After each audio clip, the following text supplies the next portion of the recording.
What's up, guys? It is Chris back with another watch video, and today we're doing part 2 of my state of the collection. In part 1 we went through some luxury watches. In part 2 we're going to do some luxury watches, but also some more affordable watches, some independent brands, micro brands, and things like that. So before I get into it, please don't forget to like, subscribe, hit that bell icon. It is super helpful for the channel and I very much appreciate it. So in my hands, I have a Cartier Ronde Solo. This is just probably the most affordable round watch that Cartier currently offer. This gets a Salida movement in, I believe. It has a silver dial. It's 42 millimeters, so it's not exactly small, but for a dress watch, and it also is pretty thin, so it wears large because of that lack of bezel. So you could see there is really no bezel on there whatsoever. And like I said, this is their kind of more affordable lineup of watches. I believe these retail for around $3,500.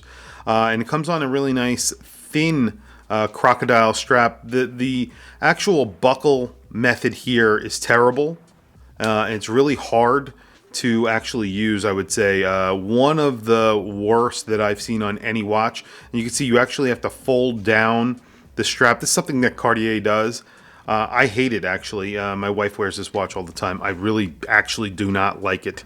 And then taking the watch that I have off right now, this is a Christopher Ward. It is not my watch, so I'm just taking this off right now so I could try on watches as we go along. Getting right into the next watch, I'm going to go to GShock. This is the GShock that I filled with oil. I let my dog wear for a while. I buried it in my backyard for 6 months, and now it is retired from testing. I am no longer destroying it. These are awesome. I bought this off of Amazon for, I think it was like 50 bucks. Literally, it has taken such a beating. It's a pretty amazing watch. I love the color blue. Just a good looking watch. Here is another GShock. This is the 6900 from John Mayer and Hodinki, of course. Really the only difference between this and a regular 6900 is the gray strap, I think, and some of the colors. That's about it. You know, it's the same size. It looks exactly the same. You have the same light on it. Everything is really the same. It's signed Hodinki in the back. And these were limited edition, but of course Hodinki did not tell you the number of that limited edition, so who knows actually how many of those were made. I don't know. Going right into, actually, I'm going to do another Casio before I go into that. This is my whirl timer. This is the one that I modded. This is on a Strapsco suede strap. It's just a gray suede strap. You can see. Again, I modded this one. So I oil filled it. So it's filled with oil. I painted it. I painted the inner, little screen there. Not the actual LCD, obviously, but the little plastic surrounding that separates each little screen. And I think it looks really good. This looks really fun. I did a bunch of videos on this watch, and I love it. And I wear it once in a while. I have two Casio whirl timers. One that I actually keep above my camera, which is constantly telling me what time it is, and then that one. The one that I keep above my camera is unmodded, of course. Next is Marmusi. This is actually a watch I do not own, but I am in the process of owning. I do not own yet. I am paying for it. So this is a brand that I actually help represent here in the United States as well. But I do not get a free ride, so I do have to pay for the watch. This is a really high-end watch, 300 meters water resistance, absolutely no gaskets or rubber seals. So you're getting that 300 meters water resistance based off the fact that they machine within tolerances that are so high, they actually achieve metal-on-metal water resistance. So grade 5 titanium, you have a very high-end movement in here from a manufacturer that is owned by Citizen, Le Jeu de Paris, who are a Swiss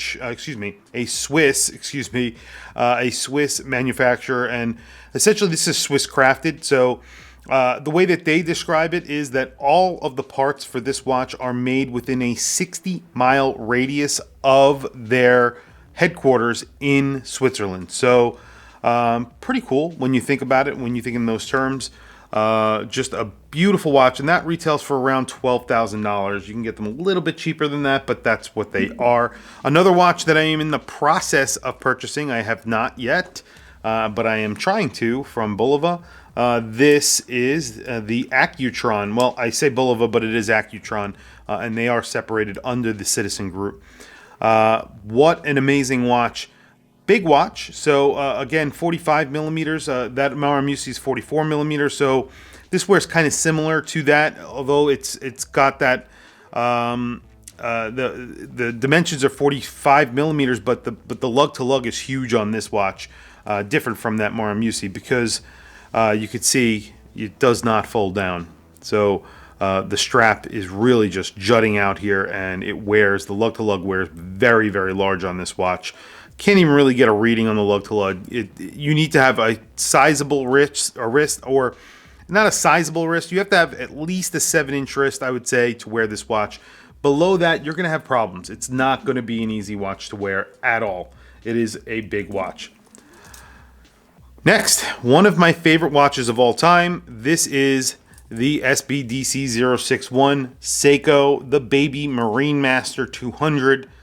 6R15, 44 millimeters, Zaratsu polishing.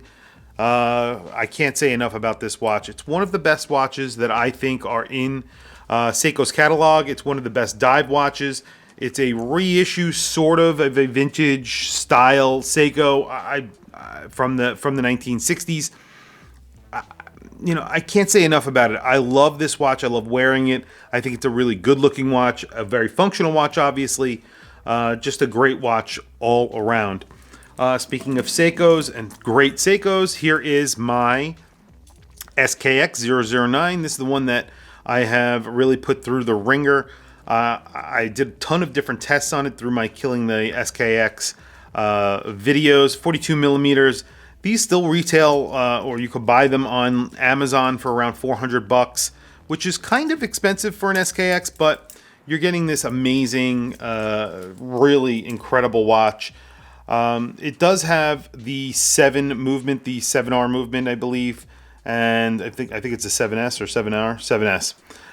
And it does not hack or hand wind, but just an incredible watch. Mine, I've put it through the ringer. Like I said, I've locked up the bezel because I buried it in dirt, and that happened. I also baked this watch at 350 degrees for I forget how long. All the plastic parts in here melted. I had to replace all of them. I did that myself. And then that was pretty much it. But everything else, it survived. All the tests I did, boiling and you name it, I put it through. I ran it over with cars. I did a whole bunch of stuff. I left it in a pond for a week. Pretty incredible watch, and it went through a lot.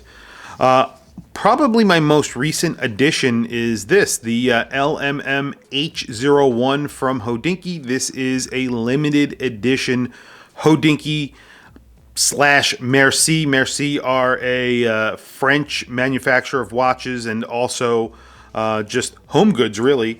They have a shop in Paris and a few other places. This is their foray into a limited edition with Hodinki. I really love this watch. Kind of controversial, I guess. It's $500, not incredibly expensive. You do get a 2801 hand winding Etta movement in it. It is Swiss made.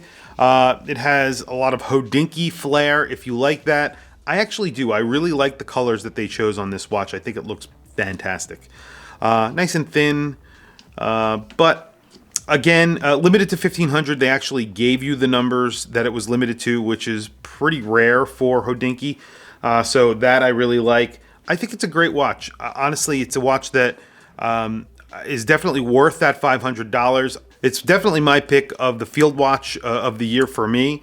I really like it. There are a lot of good field watches that came out this year, but this was my favorite. I think I like the aesthetic most. So definitely something I've really enjoyed, and I really I think it's a good looking watch. So moving along, let's take a look at this watch right here. This is a Bertucci. This was the Bertucci that was actually sent to the channel. So this was given to me by Bertucci. So I have kept it, obviously, because I really like it.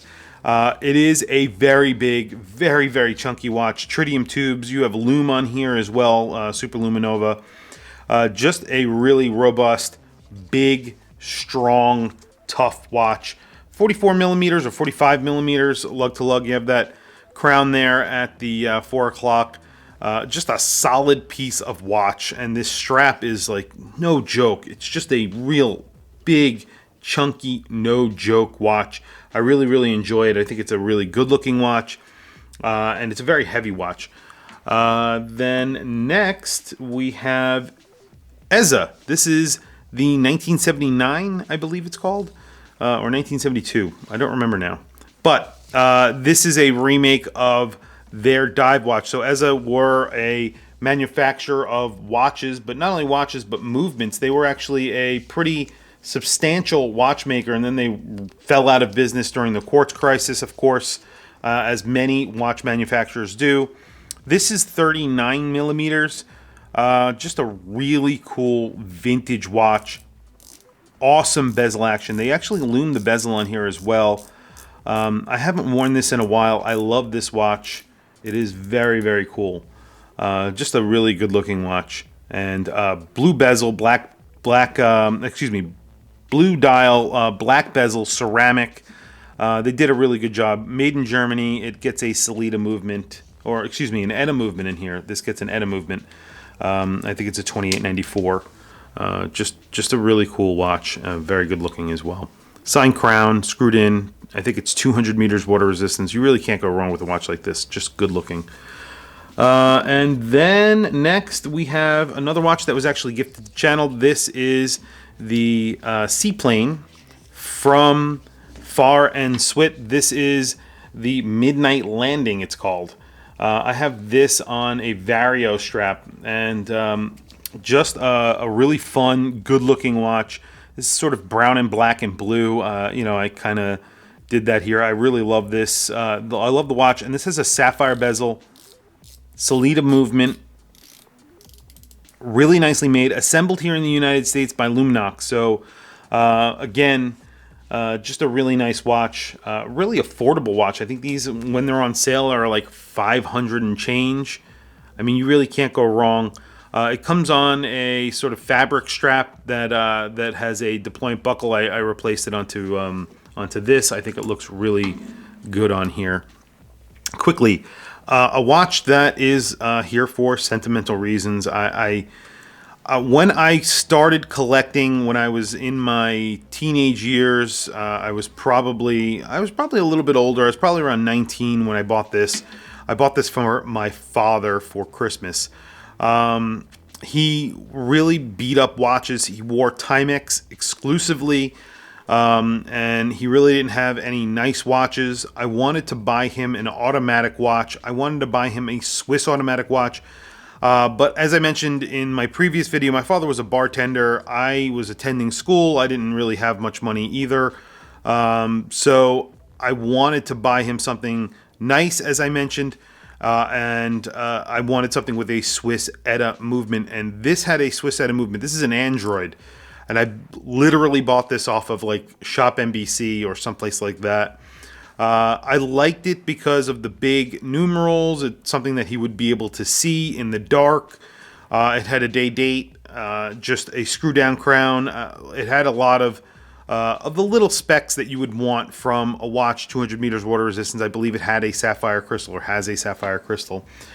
And my father wore this until he bought a new watch, which I helped him pick out, and that became his daily wearer for you know, just a few years until he actually passed away. But this was something that he wore from time to time. Again, he kind of looked at this as a special watch.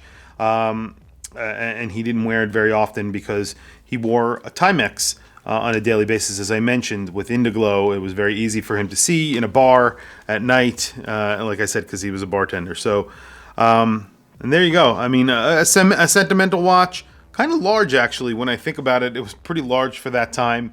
oversized. I guess the oversized trend was just starting when I was around that age, about 20-something, 23 years ago, whatever it is. Here is the Borealis Cascaeus. Now, this was sent to me by the brand Borealis. I do not need to return it, obviously, so I will be doing a full review on this. They sent me a previous version, which was a blue dial. This is the white dial, that hobnail dial. Just a Miyota, I think it's the 9015 in here. So I believe you do get a ghost date, which is kind of weird. They have, yeah, you do get a ghost date. But a very interesting watch, a really nice watch. Very tight bezel on here. I've noticed that this has a very, very tight bezel. I don't know if this will actually loosen up a little bit, but it's borderlining almost difficult to turn. I don't know if that's a QC issue or if it will loosen up with time. Generally, I really like Borealis watches, and this is a really nice watch. It actually is really well made. Just that bezel action is a little bit tight. But I really love their bracelets. I think they do a really good job, and a lot of their watches are priced really well as well. So, and this one is as well. So I think this is a nice watch. A very cool watch. This is the Crafter Blue Hyperion. Sort of a mashup between a Seiko and a Panerai, which are two watches that you would never think would make sense to put together, but here it is. It looks really good. Some incredible bezel action on this. You have that DLC bezel on here. 600 meters water resistance, I think. Yeah, 600 meters. Crafter Blue strap on here. Smells like vanilla. Beautiful case. Just very nicely finished. Big grippy crown. Loomed date on this watch. And you get a Sellita movement in here. I think it's the SW2824. Just a really big watch, but wears really nicely because of its lug-to-lug, and just a very good-looking watch. I really love it. It has a big trident on the crown. An excellent watch, and a very fun watch to wear. A very capable watch, obviously, if you want to go diving with it. It's just really a lot of fun. That was also gifted to the channel. And then another watch that was gifted to the channel. This is the Crew Automatic. This is a really beautiful watch. This is on the rubber strap. They make it on a bracelet as well. This I featured a few times on my channel for the integrated bracelet videos that I've done. It's really kind of an affordable, high-end, well, mid-range watch, I would say. More of an independent brand than it is a micro brand. It has inside the Swiss Tech movement in there. It's proprietary to Crew. They have like some sort of deal with Swiss Tech, and they make these movements for them. So really, they're the only ones that are able to have this. I think it only gets 50 meters water resistance, but you get a screw-down crown, a really nicely loomed dial, just a beautifully made case. The entire watch is 316L stainless steel. It's Swiss made, of course. It's thin. It's just a really nice watch. Beautiful everyday watch, and I definitely recommend you checking them out. I really love their watches. And then here is another really cool watch. This is warrenbock. This is the Soyuz with a dial that is actually made out of rocket. Again, another watch that was gifted to the channel.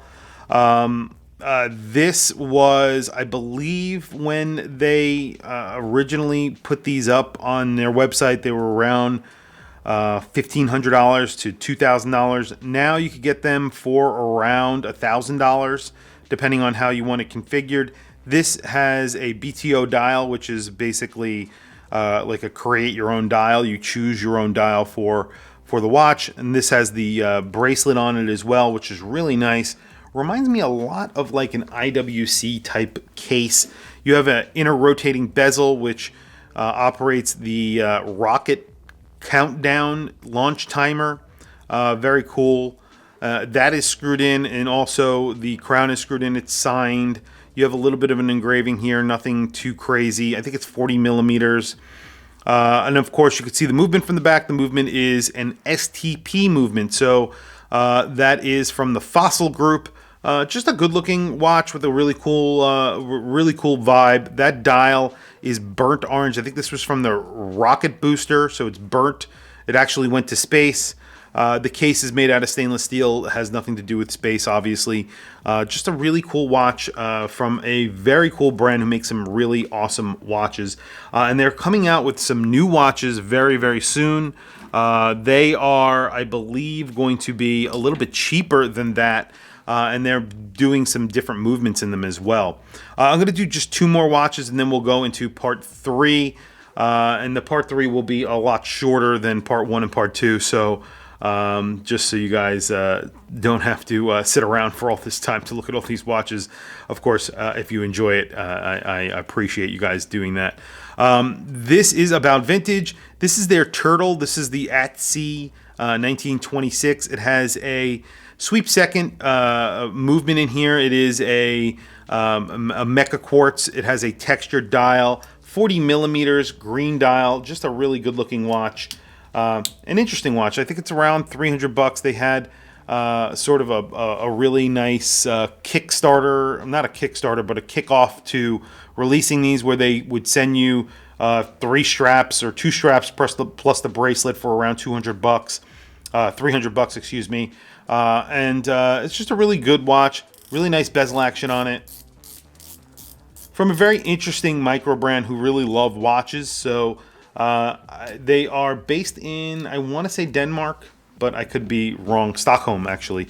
And just a fun watch. And they make these in black. They make them in with a black case. They make a sunburst green dial. This is sort of like a textured sunburst green dial. The turtle version.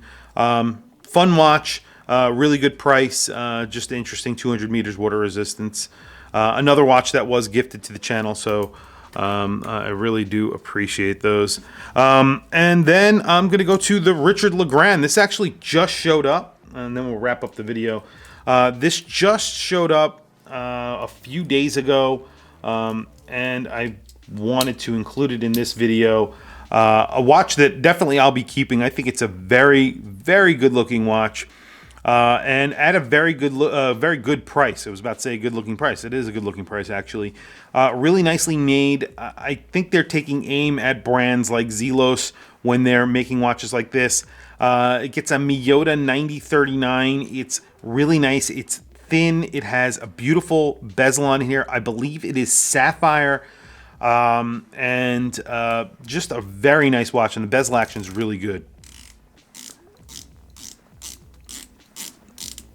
I'm super excited about this watch, and I'm really glad that they sent me one. I do not need to return it, as I mentioned, but definitely will be doing an unboxing and a review. First impressions on this watch is incredible. I really like it. I like the look of it. I like the dial that they chose, the applied indices, and of course that little red accent looks really good. Anyway.